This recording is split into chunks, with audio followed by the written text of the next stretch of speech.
What's up, YouTube family? And we're back at it with another edition of Round One Sports TV. Man, let's talk about it. I woke up this morning and I am feeling pretty good about this YouTube show mostly because on this show, I bring you ring IQ and ring reporting IQ that none of these YouTube channels are bringing.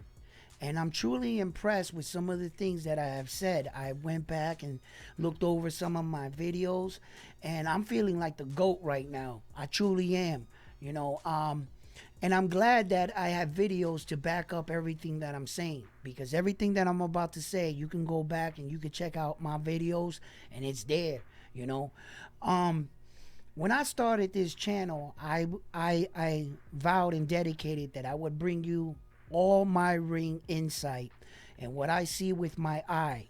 I have a great eye for the sport, and I have a great mind for reporting the sport. So much, in fact, that wasn't I the one that came on and told you that Naoya Inoue versus Scooter, the American fighter from Philadelphia, Stephen Kubo Fulton, right? Wasn't I the one that told you, and I was honest in my assessment in that fight? I told you, and I reported this. Whenever they were all coming out and saying, this is truly a 50-50 fight, we don't know who's going to win in this fight, I came on and I said, this is a 70-30 fight, the Japanese guy's way. If it wasn't a 70-30 fight, name me a round that Stephen Kubo Fulton won. I'll wait.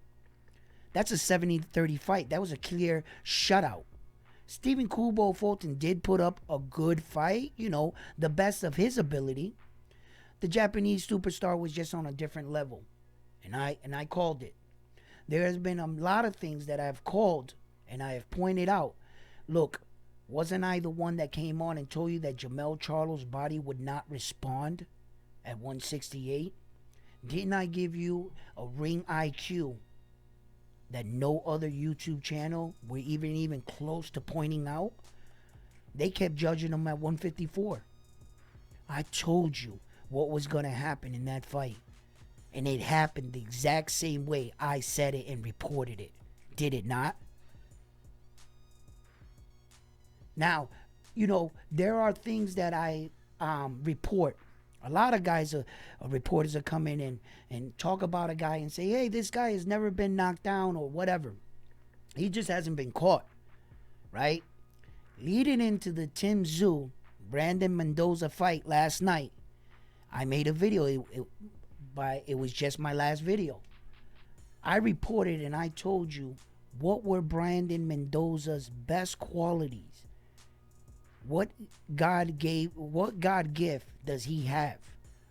And what it was his chin. He has an iron chin. Every man that has not been knocked down in their career, I don't come on and say they have an iron chin just because they haven't been knocked down. No, his chin has been battle tested.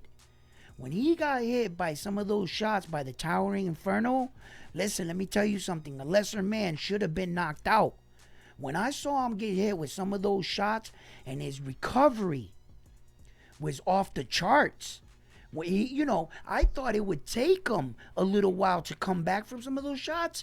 And just like the Tim Tszyu fight last night, his recovery was impressive. Now, look, let me tell you something right now. A lesser man would have got knocked out last night with some of those shots that Tim Tszyu hit that man with. That man truly has an iron chin. And my ring IQ and boxing reporting IQ saw that. And I gave that to you. When I report things here, is because I've done my homework, right? And I have a great eye for these kind of things. So I'm giving you insight that most YouTube channels don't even see. That's what I'm talking about. You see? And I look. A lot of people are going to say things about the Tim Tszyu fight and the Jermell Charlo fight, right? And they're going to try to judge Jermell Charlo off his performance with Saul Canelo Alvarez. Don't read into that, because that wasn't Jermell Charlo. Although Tim Tszyu looked very good last night, and I also reported on Tim Tszyu, and I told you Tim Tszyu is not the most slickest of fighter, but he is a crafty fighter. I reported it. And I told you that Tim Tszyu, he has good speed. But he's the type of fighter that if you allow him, he will lull you to sleep. He hits you with these pop shots sometimes, and they're hard. He doesn't always use his jab to set punches up because he's always on the defense ready to counter. He has great speed, and what he does is good timing and placement matched by decent amount of speed, which makes him that much quicker. That's Tim Tszyu's technique. His footwork, he's solid in his base. He has a good small little shoulder roll where that he's adapting some of the Philly shell style, but implementing it in his own fighting technique. You have to understand that. It's good when a fighter knows himself. He's not trying to mirror another fighter. You see, he's utilizing some of the things that made that fighter potentially great or that he can put into his arsenal, and he's molding a better version of a fighter for himself, you see? So, that's what Tim Tszyu is doing. He understands himself as a fighter. He doesn't do too much, and he's not trying to be anybody else. So, he's got a good ring IQ, and it's going to be tough to beat him. The more I see Tim Tszyu perform, and the more I see him in big fights, I'm not thinking that this fight is going to be too easy for Jermell Charlo, but Jermell Charlo has been in the ring with this. Brian Costanza, when he went, that pressure, durability, is just like a Tim Tszyu kind of guy. And he possesses just as much pop as Tim Tszyu. So, Jermell Charlo has been in the ring with fighters like this before. There's just one thing that you can't judge one fighter to the next, and that's their heart, their will to win. There's no measuring stick for that. You don't know what a man is built until he's in that moment, in that situation. I know a lot of tough men, and I mean tough dudes, right? At some point in the fight, you could see on their face they don't want to be there anymore. They're not having fun anymore. They want the night to be over, but they just don't want to quit. And they broke their will.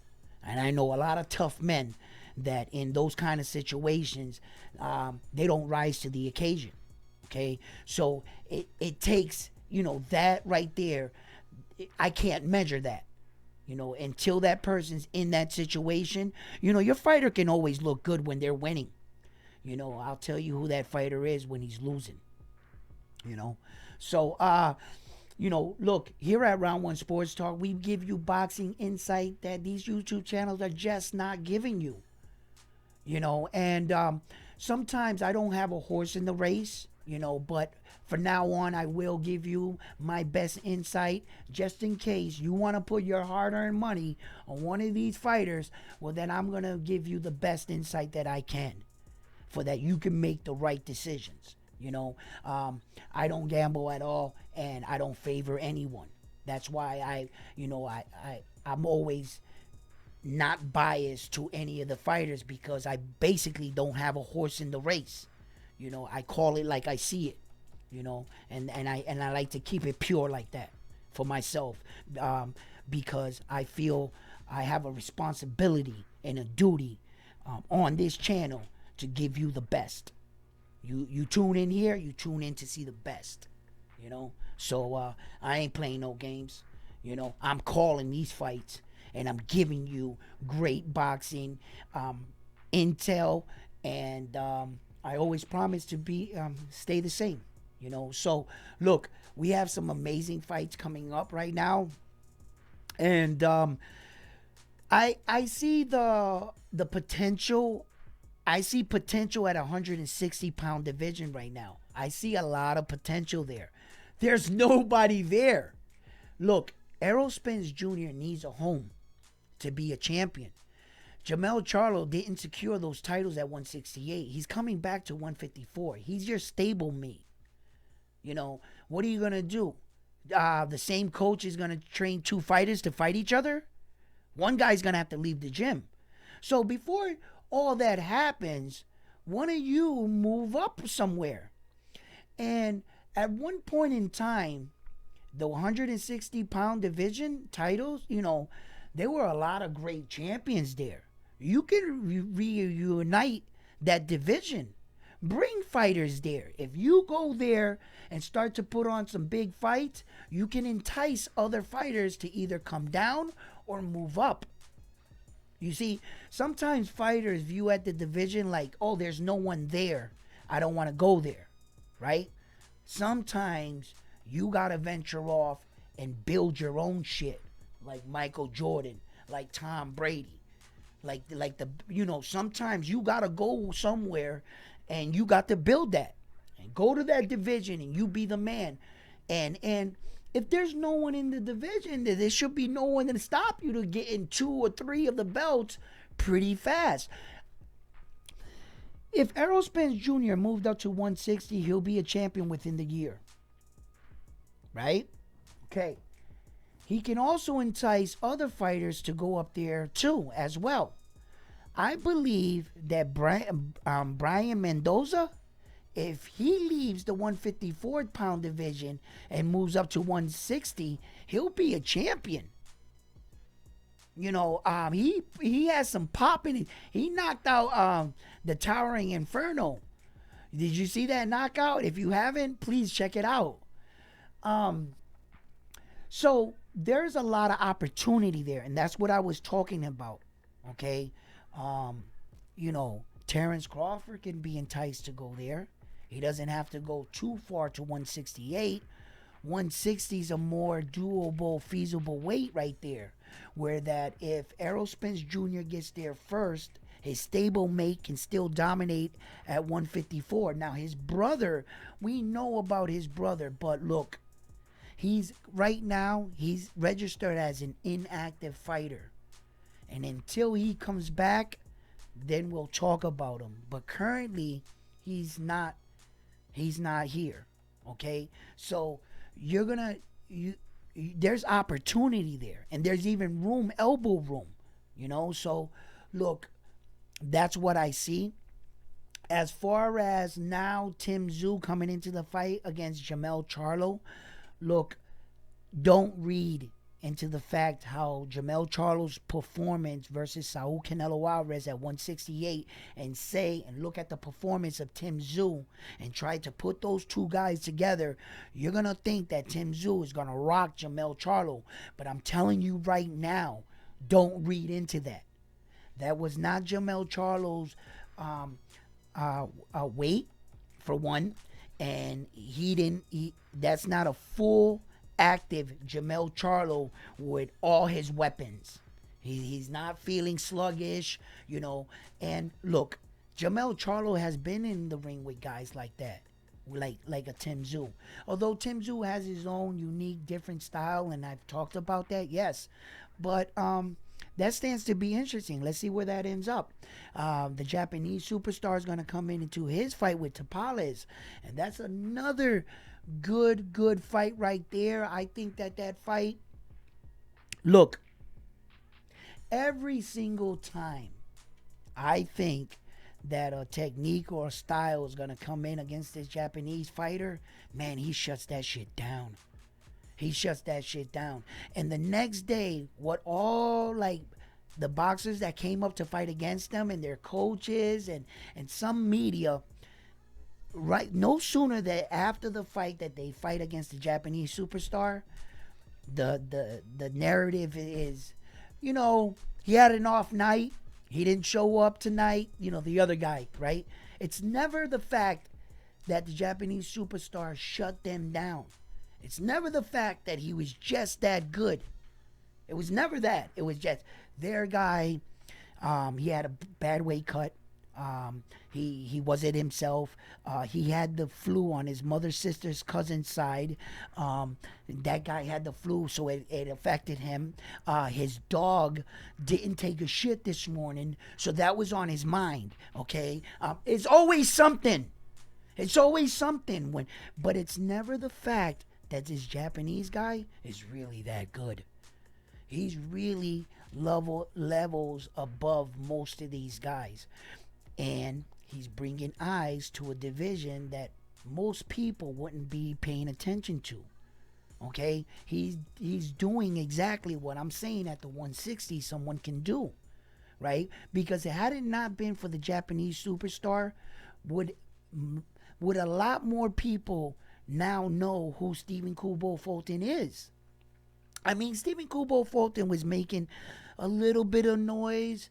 Him and Brandon Figueroa, they both had a little, more than a little buzz. Brandon Figueroa had more than a little buzz for his name.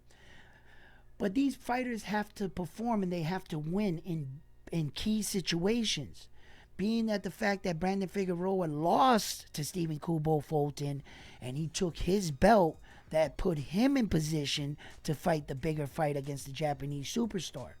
He didn't fare too well up in the match. The Japanese superstar was just that much better, that much quicker than the American. Now Tapales is coming, asking for his shot. Every fighter coming in against the Japanese superstar feels that they see certain things about him. The problem is that this guy is not messing around. He doesn't fight every fight the same. He fights the fight based on his opponent. His father Shingo really does his homework, or whoever's doing this kid's homework, or is he just that really good on the elite, on the fly, where that it just takes him that you make this much of a mistake against this guy and he's gonna knock you out. Axel Payano in the World Series of Boxing, please check out that knockout. What was it, 70 seconds, 60 seconds, something like that. It was like a minute and something. Payano shifted the wrong way. The Japanese superstar threw a jab, and the next punch, Payano woke up with a flashlight in his eyes. It was over. You can't make those kind of mistakes against him. His speed, ring IQ, with his placement, is so dangerous. And then you put the cherry on top with his power. Tapales is gonna have a rough time thinking if he can do that forward pressure, kind of peekaboo style, Mike Tyson, trying to come in on the Japanese superstar. What he's gonna try to do is that he might try to forward pressure, and then in on the clinches, you got to grab the Japanese guy. I don't care if the referee's yelling you all night. Do not let him fire off on you in close. Because if you let that Japanese guy fire off on you on those body shots, you're not going to take too many of them. This guy hits hard. You have to respect his power, but you got to not fear him. You show him respect, but not too much respect to the Japanese superstar. You kind of want to bully him a little, okay? And boxer's going to have to do to try to stop this Japanese guy. He's going to have to tie him up on the inside. He's going to have to see if he could tire out the Japanese superstar and at the same time try to give him something to the body. I mean, the Japanese superstar is so fundamentally sound, so well-rounded, and his chin has been battle-tested. He has been hit with some big shots, and in some key situation, he seems like he knows exactly what to do. When Donaire had him hurt, and I'm not talking about the punch where he cracked his orbital bone. I'm not talking about that punch. There was a shot in the fight where Donaire hit him against the rope, and the Japanese superstar he was hurt. You could see it. And he hit him, and his arm flared like this, and he grabbed Donaire. Now, that was, for a man being always the hammer, he's always usually the hammer, not the nail in his fights. And in that situation, for him to recognize that he was hurt and that this is what he needed to do. Some fighters' ego would have them stand up, and even though that they were dazed, what they try to do, exchange with the guy. When his equilibrium was off, he was gonna miss.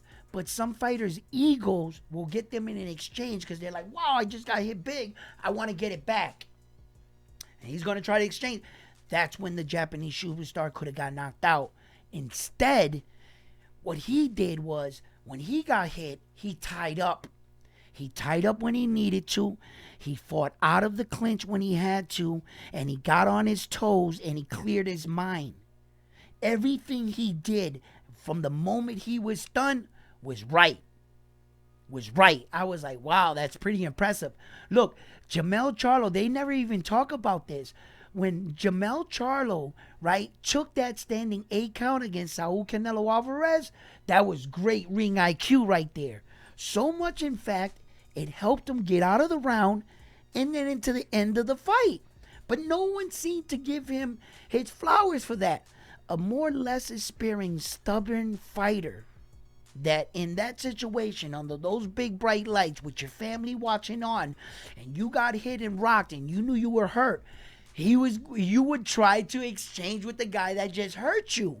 And Saul Canelo Alvarez, had Jermell Charlo's pride kept him standing against those ropes, he would have took more damage and he probably would have got finished.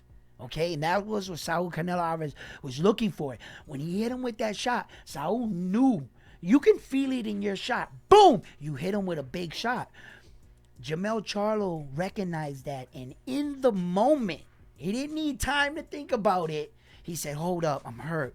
I'm not going to let this dude knock me out on a world stage in front of my babies. He said, I'm going to play it right. Boom! He took that standing knee. It's within the rules. It's put there for a reason, for fighters to use it. Great ring IQ. He utilized it. It saved him. It saved him from an embarrassing moment. Right now, we could be talking about how Saul Canelo Alvarez knocked him out. But we're not, because his ring IQ persevered. And those are things that sometimes that take place inside of a fight. And unless you have great ring IQ and insight, some reporters won't see this. They only see the bare knuckles and the blood in the fight, and who did what, and the obvious. He knocked him out. Wow. Yeah. Did it take you a long time to report that? No. What really was going on in there and what was taking place is some of the things that I bring to the table. And if you're going to put your hard-earned money on any of these guys, then I'm going to give you the best insight that I can and the best ring IQ reporting mind that I have. Okay? For the world to see against Ryan Garcia and Tank Davis at that point in time, we knew that the young man didn't have as much as ring experience as Tank Davis. And we kind of wanted the speed of Ryan Garcia. But a lot of people get allured in with the reporting. And leading into the fight, you know it as a boxer. You know these things, but so much media and so much noise coming in that the day of the fight, you're confused. You're like, man, I think this guy has a chance, and they've sold you the fight so well. But here at Round One Sports Talk, I see through all the bullshit. And I'm seeing through the bullshit with the Canelo Alvarez fight and the David Benavidez. I reported that. I see through the bullshit when they're stripping our champion Devin Haney, but they're not stripping other fighters. Okay, I see through all that. I don't usually have a horse in the race when I'm reporting this, and that's what keeps my head grounded and not to be biased. Because although I love each and every one of these fighters, I never go into my reporting as having, a real favorite to me. No, I like these guys and I like each fighter and I have a guy I will pick, right? But I really don't got a horse in the race because, truth be told, I love them all. I want them all to win. I love fighting. I love fighters. I love gladiators. I love the fact that these men are actually taking the time out of their day, every day, to train, to dare to give us these fights. And it's exciting. It's exciting, and there's a lot of opportunity in boxing coming around right now. I have made a prediction in the Tyson Fury Francis Ngannou fight. Um, let's see how that plays out as well. So, fight fans, if you come to Round One Sports TV, you will be told here facts, unbiased content, and great ring IQ and reporting IQ to know who's going to win in the fight. And you want the best ring IQ I can give you, come to this channel here at Round One Sports Talk. We do it. We just the best in it. You know what I'm saying? That's how what it is. I'm feeling real good right now. Insight in some of these fights that these guys just was not giving you. So anyway, look, if you like the video, like, subscribe, join the channel, and here at Round One Sports Talk, we give you nothing but the best. On to the next one. Peace.